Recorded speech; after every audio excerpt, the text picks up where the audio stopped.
Why Omaha Beach almost became a complete disaster. The ramp drops at 0631 on June 6, 1944, and the first wave of Company A, 116th Infantry Regiment, walks directly into a wall of German machine gun fire. Within minutes, most of the company is dead or wounded on a strip of open sand that offers no cover, no shelter, and no clear way forward. This is Omaha Beach, the largest and most heavily defended of the 5 invasion beaches, and for several hours on the morning of D-Day, the entire Normandy landing teeters on the edge of failure here. Commanders offshore, watching through binoculars and receiving fragments of radio traffic, begin to consider the unthinkable, abandoning the beach entirely and diverting follow-on forces elsewhere. That the invasion did not collapse at Omaha is not the result of the plan working. It is the result of the plan failing, and a scattering of junior officers and enlisted men refusing to accept that failure as final. Why did Omaha come so close to disaster when the broader invasion, elsewhere along the Normandy coast, was achieving its objectives with far lower cost? The answer begins with a piece of intelligence that arrived too late to change the plan. Allied planners had assessed the defenders at Omaha as the second-rate 716th Infantry Division, a static coastal formation of limited combat value. In the weeks before the invasion, aerial reconnaissance and resistance reports indicated that the battle-hardened 352nd Infantry Division had moved into the sector for exercises, reinforcing the coastline with far more capable troops and firepower than the plan had accounted for. This intelligence reached senior headquarters, but by the time it was confirmed, altering the invasion timetable was no longer practical. The men going ashore at Omaha would be facing a stronger enemy than the one they had trained against, and very few of them would know it until the ramps went down. Geography compounded the problem before a single shot was fired. Omaha's beach is overlooked by bluffs rising up to 50 meters above the shore, cut by only a handful of narrow draws leading inland, each one covered by German strongpoints sited with overlapping fields of fire. Unlike the relatively open terrain behind Utah Beach to the west, Omaha offered defenders a natural amphitheater, funneling attacking troops into predictable killing grounds. German engineers had spent months reinforcing this terrain with concrete bunkers, trench networks, and obstacle belts on the beach itself, designed specifically to break an assault before it reached the base of the bluffs. The plan for neutralizing these defenses depended on two things working as intended, and both failed within the first hour. The first was aerial bombardment. Nearly damage from friendly fire on troops already approaching the shore, bomber crews delayed their release by several seconds, a margin that, at the speeds and altitudes involved, sent almost the entire bomb load inland of the beach defenses. Craters that were meant to provide landing troops with cover instead pockmarked farmland well behind the German lines, leaving the beach itself essentially untouched by the bombing meant to soften it. The second failure was armored support. Duplex drive tanks, fitted with canvas flotation screens and propellers to allow them to swim ashore under their own power, were launched from landing craft several kilometers offshore, further out than conditions safely allowed. Heavy swells swamped screen after screen in the rough channel waters.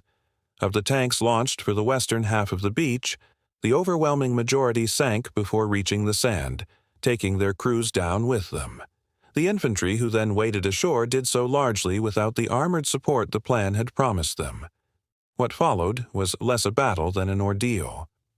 Landing craft, many pushed off course by strong lateral currents, put infantry ashore in front of the wrong strongpoints or scattered them well away from their intended objectives, breaking apart unit cohesion before the men had even reached dry sand. Officers were killed or wounded in disproportionate numbers in the opening minutes, leaving surviving soldiers leaderless on open beach under sustained fire. Radios were lost or waterlogged, meaning commanders offshore had almost no reliable picture of what was actually happening on the sand. For the better part of 2 hours, waves of men continued landing into a killing zone that the preliminary bombardment had failed to touch and that armor had failed to support, while the survivors of earlier waves lay pinned against a shingle bank at the high tide line, unable to advance and unwilling to retreat into open water. It was during this period, with casualties mounting and progress apparently non-existent, that the question of abandoning Omaha altogether reached the most senior levels of the invasion command. Accounts of exactly how seriously a full withdrawal was considered vary between sources, and this is worth treating with some caution rather than stating as settled fact. Some post-war narratives describe Lieutenant General Omar Bradley watching reports from offshore, weighing whether to divert follow-on troops to the British and Canadian beaches instead. What is better documented is the sheer scale of uncertainty at command level during these hours, and the fact that no clear picture of success existed until well into the late morning. If this kind of granular ground-level history is the sort of thing you find valuable, subscribing costs nothing and helps this channel keep making it. Now, back to the beach. The turning point at Omaha did not come from a change in plan, a fresh wave of reinforcement, or renewed bombardment. It came from small, scattered groups of men deciding, independently and without coordinated orders, that lying on the sand under fire was worse than moving. Colonel George Taylor, coming ashore later in the morning and finding his men pinned at the shingle bank, is credited with telling them that only two kinds of soldiers were going to stay on that beach: the dead and those about to die, and that everyone else needed to move inland. Whether or not those exact words were spoken as reported, the sentiment describes accurately what began happening across the beach around this time. Small parties of men, often led by junior officers, sergeants, or simply whoever was willing to act, began working their way up the draws and the gaps between strong points, using Bangalore torpedoes to blow paths through wire, working around the flanks of individual bunkers rather than assaulting them head-on. Naval destroyers, observing the deadlock from close offshore and in some cases risking running aground in shallow water to get a clear shot, began delivering direct fire against German strongpoints at near point-blank range, silencing several positions that had pinned the beach for hours. By early afternoon, these fragmented, largely improvised advances had achieved what the original plan had not: a foothold on the high ground above the beach, gained not through the operation working as designed, but through the initiative of men on the ground compensating for nearly every element of that design having failed. The cost of reaching that point was severe, with roughly 2,000 American casualties at Omaha on June 6 alone, concentrated overwhelmingly in the first few hours of the assault. Comparing Omaha to the other landing beaches sharpens exactly what went wrong here and nowhere else along the invasion front. At Utah Beach, strong currents pushed the first wave to land well south of their intended sector, and by chance this put them ashore against far weaker defenses than planned, a navigational error that, unlike at Omaha, worked in the attackers' favor.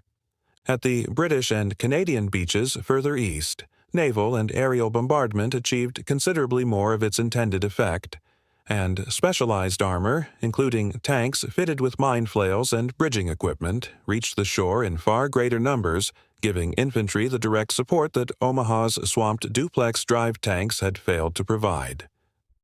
Omaha stands out precisely because it combined the strongest defending force, the most difficult terrain, and the most complete failure of supporting bombardment and armor, all in the same sector on the same morning. Assessing Omaha honestly means resisting two opposite temptations. The first is to treat the near disaster as evidence of poor planning across the entire invasion, which the relative success of the other four beaches does not support. The second is to smooth over how close the beach came to failure, retroactively fitting the outcome into a narrative of inevitable success that the men fighting there that morning had no reason to feel. Both temptations flatten what actually happened. A plan built on sound intelligence and reasonable assumptions collided with an unexpectedly strong defending division, a bombardment that missed its mark, and armor that drowned before it could fight, and was salvaged not by the plan itself but by soldiers on the ground making decisions no rehearsal had specifically prepared them for. The bluffs above Omaha are quiet ground today, marked by the long rows of white crosses and stars of David at the Normandy American Cemetery overlooking the beach below. Visitors standing at the cemetery wall looked down at the same sand and the same shingle bank where, for several hours on a June morning in 1944, an invasion very nearly stalled before it had properly begun.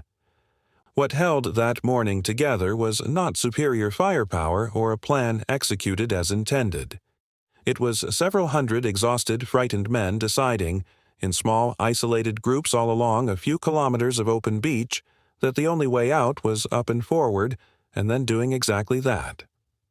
A few accuracy notes before you move to prompts. The 716th versus 352nd intelligence issue is well documented and safe to state plainly, as I've done.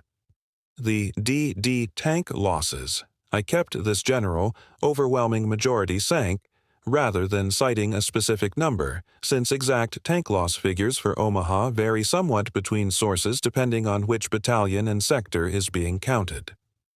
The possible abandonment of Omaha claim is genuinely contested among historians. Some treat it as a real high-level consideration, others as post-war dramatization. I flagged this explicitly in the narration itself rather than stating it as fact, which keeps you covered either way. Taylor's quote, "two kinds of soldiers," is famous but not verified verbatim. I noted this in script rather than presenting it as a confirmed direct quote,